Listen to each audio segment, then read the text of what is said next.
नमस्कार दोस्तों, क्या हाल है। मैं हूँ शीतल बरियार और ड्रामा एक्सपो में आपका स्वागत है। अब तक आपने देखा तेलुपा इमोगी को पकड़ने के रास्ते के बारे में बात कर रही होती है कि तभी लियोन भी वहाँ पहुँच जाता है। अब आगे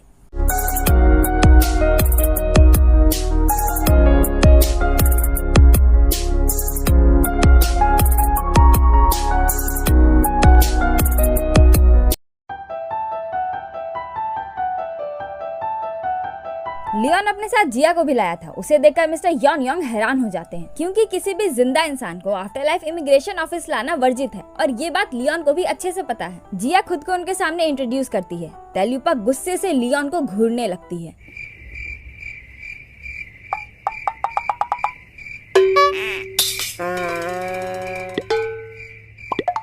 ऑकवर्ड सिचुएशन को नॉर्मल करने के लिए मिस्टर यॉन योंग की बोली फूटती है। हमने तुम्हारे बारे में बहुत सुना है, तुमसे मिलकर अच्छा लगा। तभी तेलुपा जोर से चिल्लाकर लियोन को डांटते हुए बोलती है, एक जिंदा इंसान को यहाँ लाने की तुम्हारी हिम्मत कैसे हुई। लियोन बोलता है, मुझे अच्छे से पता है कि ये एक जिंदा इंसान है, लेकिन आप लोग जिस बारे में बात कर रहे हैं वो भी तो इसी के बारे में है ना। ये सुनकर तेलुपा स्पीचलेस। उसके पास इसका कोई जवाब नहीं होता, इसलिए वो लियोन को छोड़कर डायरेक्ट जिया से बोलती है कि तुम अपने समय से पहले यहाँ आ गई, इसलिए वापस लौट जाओ। बट अपनी जिया तो लियोन से भी ज्यादा ढीठ। वो बोलती है, मुझे अच्छे से पता है कि आप नियमों और सिद्धांतों को कितना वैल्यू देती है, पर मैं सारे रिस्क उठाकर फिर भी यहाँ आई हूँ क्योंकि उसकी बात काटते हुए तेलुपा उसे भी डांटने लगती है। अरे ये तेलुपा है, तेलुपा ये किसी की भी नहीं सुनती, सिर्फ सुनाने में विश्वास रखती है। पर अपनी जिया भी किसी से कम है क्या। वो भी तेलुपा के हर बात पर कॉन्फिडेंटली अपनी बात रखते हुए चली जाती है।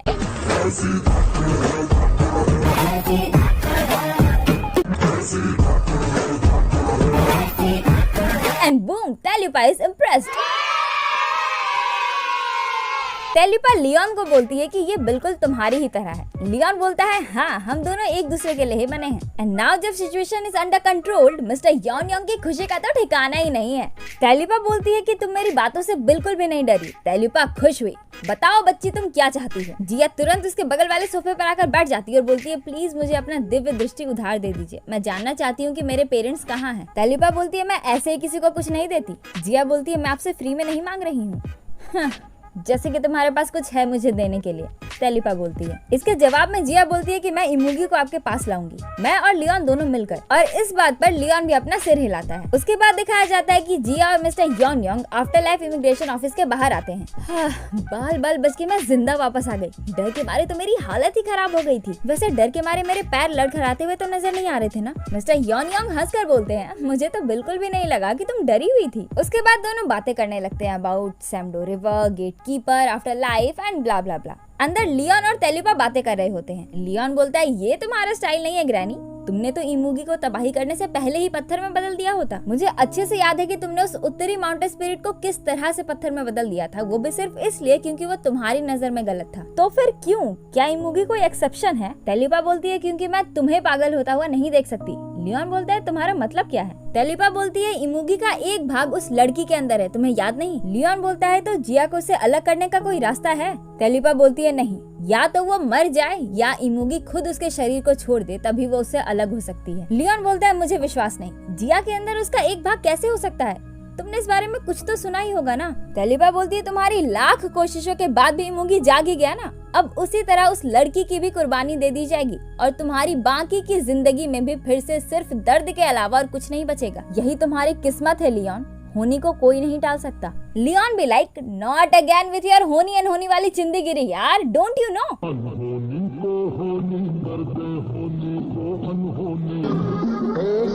जब जमा हो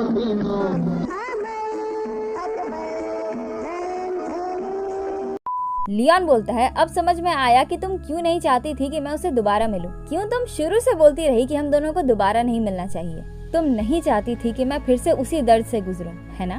थैंक यू ग्रैनी, पर फिर भी मैं जिया को ही चुनूंगा। मेरी पूरी जिंदगी का बस एक ही मकसद था कि मैं दोबारा उससे मिलूं। उसके बाद उठकर जाने लगता है। तेलुपा पीछे से बोलती है, तुम्हारा फैसला हमेशा सेम ही रहेगा, तुम नहीं सुधरने वाले। लियोन निराश होकर फिर से आगे बढ़ने लगता है। तेलुपा बोलती है, ग्राउंड चेरीज। ये सुनकर लियोन झट से पीछे मुड़ता है। तेलुपा बोलती है कि उसके माता पिता उसी के अंदर हैं। ओ तेरी, ग्राउंड चेरीज, वो लालटेन वाला फल।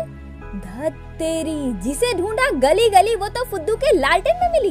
ये तो कमाल हो गया, धोती फाड़ के रुमाल हो गया। अब समझ में आया कि फुद्दू से छुपा क्यों रहा था। सही पकड़े हैं। तेलुपा की बात सुनकर लियोन खुश होकर उसे एक फ्लाइंग किस करके वहाँ से भाग जाता है। ये नहीं सुधरेगा। बाहर आकर लियोन जिया को बोलता है कि चलो चलते हैं। मिस्टर योंग जिया को बोलते हैं कि अगर कभी भी मेरी जरूरत पड़े तो यहाँ आकर 3 बार मेरा नाम पुकारना, मैं आ जाऊंगा। मुझे नहीं पता कि तुम लोग ये जंग जीतोगे या नहीं, लेकिन मैं तुम्हारे साथ हूँ। उसके बाद वो उन्हें थैंक यू बोलकर ग्रीट करके लियोन के पास जाती है। लियोन भी उन्हें ग्रीट करता है और फिर दोनों वहाँ से चले जाते हैं। कार में लियोन जिया को लालटेन फल यानी कि उन ग्राउंड चेरीज के बारे में बताते हैं। जिया को याद आता है कि अरे मैंने तो उन फलों को उस फुद्दू प्रेसिडेंट के यहाँ देखा था, तो वही मेरे पापा और मम्मा है, पर कैसे? तब लियोन उसे सारी बात बताता है। जिया बोलती है जल्दी चलो, मैंने उन्हें हॉल में देखा था। लियोन बोलता है उन्हें वहाँ से हटा दिया गया है, मैं वहाँ गया था पर मुझे वो फल वहाँ नहीं दिखे। उसके बाद वो दोनों वहाँ से चले जाते हैं और ली रैंग कहीं बगल से आ रहा होता है। उन दोनों को जाते देख उसे फुद्दू की बात याद आती है कि उसके पास सिर्फ 24 घंटे ही बचे हैं। उधर इमुगी बाबा कैफे में बैठकर कुछ डॉक्यूमेंट पढ़ रहा होता है। तभी फुद्दू का कॉल आता है। वो बताता है कि उसने फिर से दोनों भाइयों के बीच में फूट डाल दी है, अब जल्द ही लियोन का दिल उनके पास होगा। इमुगी बॉय बोलता है उसे कम मत समझो, पिछली बार भी मेरे हार का कारण यही था कि मैंने उसे कम समझा था। फुद्दू बोलता है इसीलिए तो उसके लिए 3 जाल बिछाए गए हैं, वो किसी न किसी में तो फंसेगा ही। इधर ली रैंग उदास बैठा अभी भी फुद्दू की बातों के बारे में सोच रहा है। तभी लियोन का कॉल आता है। वो खुश होकर झट से फोन उठाता है। लियोन बोलता है इमुगी के घर वाला ग्राउंड चेरीज कहाँ है, तुम्हें पता है? एक्चुअली जिया के पेरेंट्स उसी में कैद हैं। ली रैंग बोलता है तुमने बस यही बोलने के लिए कॉल किया है? लियोन बोलता है अभी बातें करने का समय नहीं है, अगर तुम्हें पता है तो बताओ। ली रैंग बोलता है मैंने उन्हें देखा है पर अब कहाँ है ये नहीं पता, लेकिन मैं उन्हें ढूंढ सकता हूँ, कल मिलकर इस पर बात करते हैं। उसके बाद फोन कट कर देता है और इमोशनल हो जाता है। ली रैंग की बातें सुनकर लियोन को थोड़ा ऑड लगता है, लेकिन फिर वो जिया के पास जाकर उसे सारी बात बताता है। जिया बोलती है कहाँ, कब, मैं भी तुम्हारे साथ चलूं? लियोन बोलता है नहीं, ये काम तुम मुझ पर छोड़ दो, तुम बस वो करो जो सिर्फ तुम कर सकती हो। उसके बाद डोरबेल बजती है। दरवाजे पर किम और जेवॉन होते हैं। वो दोनों ये बोलकर अंदर घुस जाते हैं कि ये जानने के बाद कि उसका बॉयफ्रेंड एक 9-tailed फॉक्स है, हमें उसकी चिंता हो रही थी। वो लोग लियोन के आलीशान घर को देखकर अबाक रह जाते हैं। वो लोग लियोन के घर पहली बार आए थे, इसलिए जेवॉन उसके लिए एक गिफ्ट लाया था। एंड यू नो वो गिफ्ट क्या है? लियोन के खाने के लिए कीड़े मकोड़े। गजब बेइज्जती है।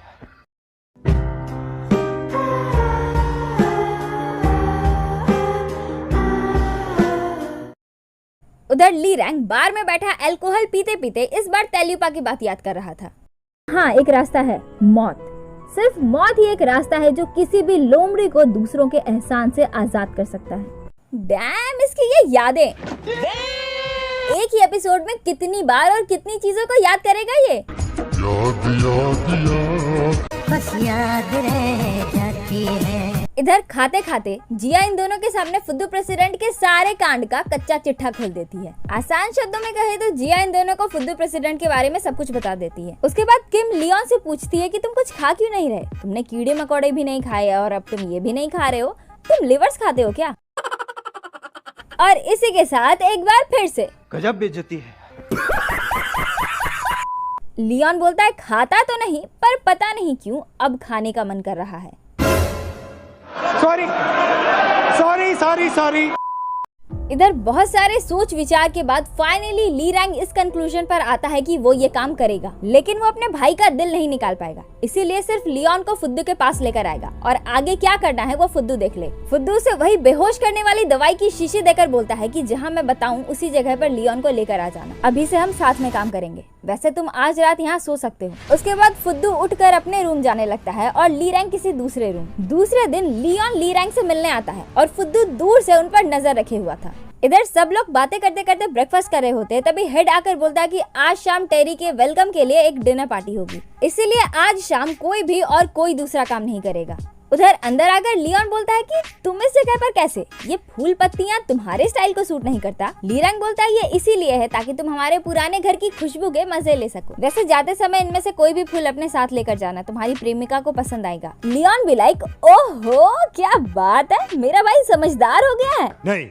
फिर फूलों को देखने लगता है और इसी दौरान ली रैंग उसके कॉफी में लिक्विड मिला देता है और ये सारी चीजें उस जगह पर लगे सीसीटीवी कैमरे की मदद से बाहर बैठा फुद्दू देख रहा होता है। दोनों कॉफी पीते पीते बातें कर रहे होते हैं। लियोन बोलता है कि ग्राउंड चेरीज यानी कि वो लालटेन फल कहाँ है, तुम्हें कुछ पता चला? ली रैंग बोलता है इतनी जल्दी क्या है, लियोन बोलता है अभी बातें करने के लिए वक्त नहीं है और कॉफी पीने के लिए कप उठाने लगता है। ली रैंग उसका हाथ पकड़कर उसे रोकते हुए बोलता है कि मेरे पास भी वक्त नहीं है, लेकिन फिर भी मेरी बात सुन लो जो मैं कहना चाहता हूँ प्लीज। लियोन कप छोड़कर बोलता है ठीक है बोलो। ली रैंग पूछता है कि मैं तुम्हारे लिए क्या हूँ। लियोन बोलता है धत तेरी यार, फिर से नहीं, तुम्हारा दिमाग फिर से कैसे खराब हो गया? मैं जो कुछ कर सकता था मैंने वो सब कुछ किया, तो अब तुम्हें फिर से क्या तकलीफ हो गई? ली रैंग बोलता है जवाब दो, मैं तुम्हारे लिए क्या हूँ? लियोन इरिटेट होकर बोलता है तुम मेरे परिवार हो, एक जबरदस्ती बांधा हुआ परिवार जो सोचता है कि मेरे साथ वो किसी भी तरह की शैतानी कर सकता है, वो भी सिर्फ इसलिए क्योंकि हमारे पिता एक ही हैं। मैं तुमसे और तुम्हारी हरकतों से परेशान हो गया हूँ। ये सुनकर ली रैंग बोलता है तुम मेरे साथ कितना मीन बिहेव करते हो जबकि अपनी प्रेमिका के साथ इतने अच्छे से पेश आते हो। लियोन बोलता है हाँ, क्योंकि वो तुमसे ज्यादा टफ है और वो अपने फैमिली की ट्रेजेडी की वजह से हमेशा एक लूजर की तरह रोती नहीं रहती है।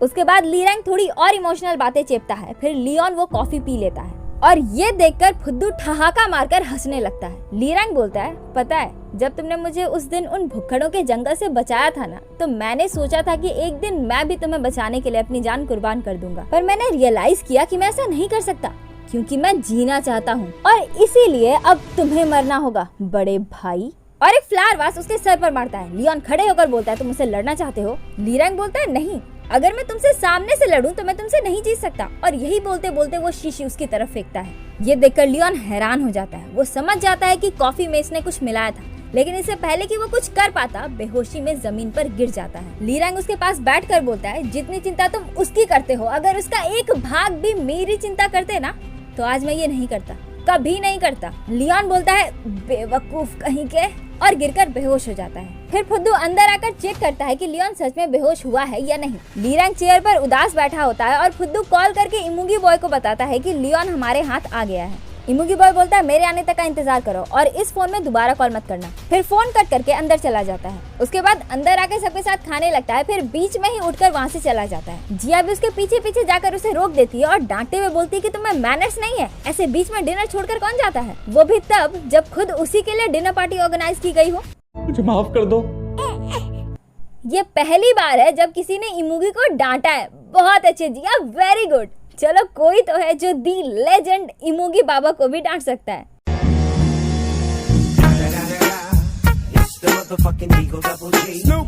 एनीवे, इमुगी बॉय से माफी मांगता है, फिर दोनों बातें करते करते अंदर चले जाते हैं। इधर दोनों बहुत देर से इमुगी बॉय का इंतजार कर रहे होते हैं। अब ली रैंग के पास बस 5 ही मिनट बचे हैं। ली रैंग फुद्दू को वो एहसान वाला डील तोड़ने को बोलता है ताकि वो उस एहसान के बोझ से आजाद हो सके। फुद्दू बोलता है हमारी बात लियोन के दिल को लेकर हुई थी, वो तो मुझे अभी तक नहीं मिली, और वैसे भी मैं इमुगी का इंतजार कर रहा हूँ। और दूसरी बात कि तुम अपनी जान बचाने वाले को नहीं मार सकते, तो शांति से बैठ जाओ। ली रैंग हंसकर उसका मजाक उड़ाते हुए बोलता है एक गुलाम हमेशा गुलाम ही रहता है, तुम अपने मालिक के आदेश के बिना कुछ नहीं कर सकते।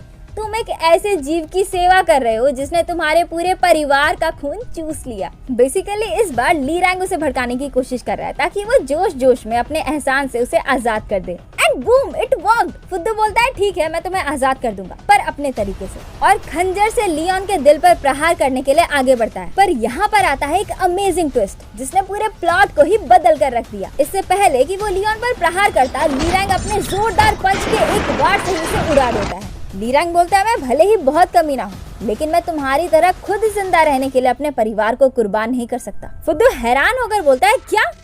ठीक है फिर मरो। ली रैंग बोलता है मैं मरूंगा भी नहीं। फुद्दू बोलता है जो लोमड़ी अपना एहसान का कॉन्ट्रैक्ट तोड़ता है उसकी मौत तय है। उसके बाद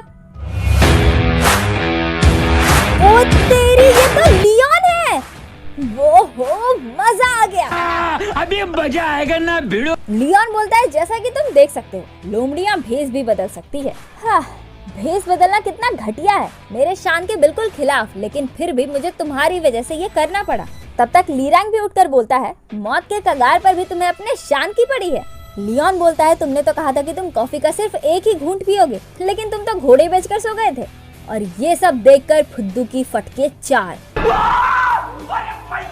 अब आप सब ये जरूर सोच रहे होंगे कि ये हुआ कैसे, राइट? तो सुनिए, ये सब कल रात ही शुरू हुआ था जब ली रैंग बार में अल्कोहल पी रहा था। वो पीकर वहाँ से जा रहा होता है, तभी लियोन वहाँ उससे मिलने आता है। आपको याद है उस टाइम पर ली रैंग से बात करते करते लियोन को थोड़ा ऑड लगा था? आई थिंक उसी टाइम पर उसे कुछ आभास हो गया था, इसलिए वो लीरैंग के पास आकर बोलता है सॉरी, मुझे बताया गया था कि तुम उनके कब्जे में हो, पर मैं ये नहीं जानता था कि तुम मौत के कगार पर पहुंच चुके हो। उसकी बात सुनकर लीरैंग इमोशनल हो जाता है। लियोन उसके गाल पर प्यार से थपथपाकर बोलता है चलो साथ में जीते हैं, तुम भी और मैं भी। लीरैंग निराश होकर बोलता है कि मैं चाहे कितनी भी कोशिश कर लूं पर उस एहसान के बोझ से आजाद नहीं हो सकता। लियोन बोलता है ऐसा हो सकता है, मेरे साथ जगह बदलो और मुझे उसी तरह उसके पास ले जाओ जैसा वो चाहता है। उसके बाद जब लीरैंग फुद्दू के पास दोबारा अपना डिसीजन बताने गया था कि वो इस काम के लिए तैयार है, वो लियोन को उसके पास लेकर आएगा, तब वो लीरैंग नहीं बल्कि उसके भेस में लियोन था। ये सब सुनकर फुद्दू गुस्से में खंजर उठाकर लियोन पर वार करने की कोशिश करता है, पर लियोन उसके हाथ को घुमाकर उल्टा उसी के पेट में घोंप देता है। तुमसे ना हो पाएगा।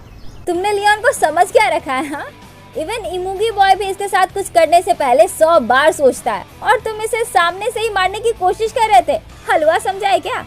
फुद्दू लीरैंग को ऑर्डर देता है कि लियोन की हत्या कर दो, पर इससे पहले कि वो अपनी बात पूरी कर पाता है, लियोन उसके गले को पकड़ लेता है और जोर से दबाते हुए बोलता है कि मेरे भाई को परेशान करना बंद करो। अगर तुमने अब एक बार भी ऐसा कुछ कहा तो तुम्हारी कहानी यहीं खत्म। अब फैसला तुम्हारे हाथ में है। तुम इसे मारकर मेरे हाथों मरना चाहते हो या इस एहसान के कॉन्ट्रैक्ट को चेंज करना चाहते हो? और ये सब देखकर लीरैंग बड़े मजे ले रहा होता है। फुद्दू बोलता है मुझे बचाओ लीरैंग, अपने एहसान का बदला पूरा करो।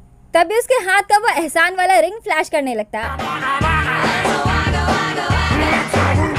और वो बड़े आराम से लियोन का हाथ फुद्दू के गले से हटा देता है और आसानी से उसके एहसान के बोझ से आजाद हो जाता है। अमूल माचो बड़े आराम से। अब क्योंकि लियोन ने फुद्दू का गला इतनी देर से, वो भी इतनी जोर से दबा रखा था, उसकी सांसें बहुत फूलने लगती है और उसकी सांसें अब उसका साथ छोड़ने वाली होती है। वो लीरैंग को बोलता है कि मुझे उन लालटेन वाले फल के पास लेकर चलो और इसी बहाने इन्होंने अब लालटेन फल भी ढूंढ लिया है। ये हम जीत गए, हम जीत गए।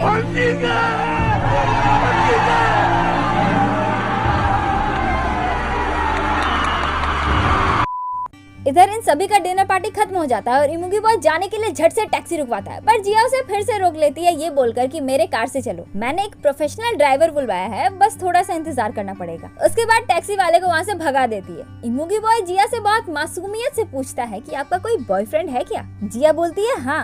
इमुगी बॉय पूछता है कि वो कैसा है? जिया बोलती है किसी परियों की कहानी की तरह। इमुगी बॉय बोलता है कि उसे ब्रेकअप कर लो। बड़ों के लिए परियों की कहानी का अंत हमेशा बुरा ही होता है। जिया उसे गुस्से से घूरने लगती है।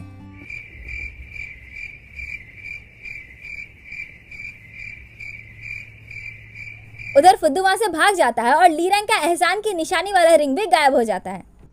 इतनी खुशी मुझे आज तक। अबे रुक ये ले। इतनी खुशी आज तक नहीं हुई। और जैसा कि आप लोग देख ही सकते हैं कि इन दोनों को लालटेन फल भी मिल चुका है। शाबाश बेटा। उधर जिया इमुगी बॉय को घूर रही होती है, तभी लियोन का टेक्स्ट आता है। उसने लालटेन फल का फोटो भेजा था। ये देखकर जिया खुश हो जाती है, फाइनली। उसके बाद फोन रखकर टेरी नामक इमुगी बॉय से बोलती है, टेरी मेरे सामने रोमांटिक बनने का नाटक मत करो, क्योंकि मेरे लिए तुम मेरे पेरेंट्स को मुझसे छीनने वाले से ज्यादा और कुछ नहीं हो। इमुगी बॉय हंसकर बोलता है, ओहो तो तुम्हें सब कुछ पहले से पता था। तो इसीलिए तुम मुझे जाने नहीं दे रही थी। फिर दिखाया जाता है कि रात को जब लियोन ने जिया से बोला था कि ये काम मुझ पर छोड़ दो, तुम वो करो जो सिर्फ तुम कर सकती हो, तो जिया ने उसे पूछा था कि ऐसा क्या है जो सिर्फ मैं कर सकती हूँ। इस पर लियोन ने बोला था कि जब मैं ग्राउंड चेरीज की खोज में लगा रहूं तो तुम इमुगी को फंसाए रखना। जिया बोलती है ठीक है, पर इमुगी है कहाँ? लियोन बोलता है वो तुम्हारे इतना नजदीक है जितना तुम सोच भी नहीं सकती। तब जिया समझ जाती है कि टेरी ही इमुगी है। इमुगी बॉय हंसकर बोलता है, अब जब तुम मेरी सच्चाई जान गई हो तो तुम खतरे में पड़ गई हो। जिया बोलती है कि लियोन ने मुझे बताया था कि तुम मुझे नहीं मार सकते। इमुगी बॉय बोलता है उसने सही कहा। फिर उसका हाथ पकड़कर बोलता है मैं तुम्हें पसंद करता हूँ। उसके बाद उसके हाथ पर किस करके वहाँ से चला जाता है। अबे साले। उसके बाद जिया इमोशनल होकर दौड़ते हुए अपने घर आती है। लियोन सामने खड़ा मुस्कुरा रहा होता है। वो दौड़ कर उसके गले लग जाती है। फिर लियोन उसे अंदर ले जाता है। अंदर आकर वो अपने पापा और मम्मा को वहीं खड़ा देखकर इमोशनल हो जाती है और झट से आकर उन्हें गले लगा लेती है। ये सब देखकर लियोन को बहुत खुशी और संतुष्टि महसूस होती है और इसी के साथ एपिसोड भी यहीं पर खत्म हो जाता है। तो कैसा लगा आपको ये एपिसोड कमेंट करके जरूर बताइएगा। और हाँ, हमारे इंस्टाग्राम अकाउंट को भी फॉलो कर लीजिए, वहाँ भी अलग अलग नौटंकियाँ होती रहती है जो देखकर आपको बहुत मजा आएगा। अकाउंट का नाम आपके स्क्रीन पर स्लैश हो ही रहा है, साथ ही हमारे डिस्क्रिप्शन में भी इसके लिंक दी हुई है, तो जाइए और जल्दी से फॉलो कर लीजिए। और अगर ये वीडियो आपको अच्छी लगी तो एक लाइक कर दीजिए, अपने ड्रामा लवर दोस्तों के साथ इसे शेयर कर दीजिए, और अगर आप चैनल पर नए हैं तो चैनल को सब्सक्राइब किए बिना बिल्कुल मत जाइएगा। तो आज के लिए बस इतना ही, मिलते हैं किसी और दिन किसी और वीडियो के साथ, तब तक के लिए अलविदा, जय हिंद।